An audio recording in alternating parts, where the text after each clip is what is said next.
on from our introduction and how to map out a process, in this module we will identify the high-level processes that are essential to your business. The first question to ask is, what is a process? A process is a sequence of activities to create something of value. From understanding what is a process, you need to then identify the high-level cross-functional processes that are required to ensure that your business is successful. Examples of these processes can include sales, invoice the customer, plan the business. In a restaurant, for example, it's take a customer order and serve the customer. An important part of this exercise is also to understand which and how many departments or functions are involved and who is the process owner. Identifying the process owner is sometimes one of the hardest areas of the business and is not always the most obvious and not necessarily the person who is most involved.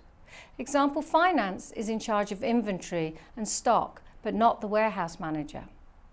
The start and the end of the process need to be defined. We, however, often find that these may change and your process become multiple processes within a process.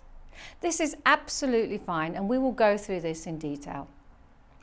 Once the processes have been defined, then you need to start mapping these out as they are today. It is important to ensure that the persons who are actually carrying out the task are involved in the mapping out the process. We prefer to do this on a large white piece of paper and use post-it notes that can be changed and revised throughout the documenting process. Each process will have a scope and a purpose. The scope is defined as the steps between the start and the end, with the purpose clearly identifies the reason for the process and what should be achieved.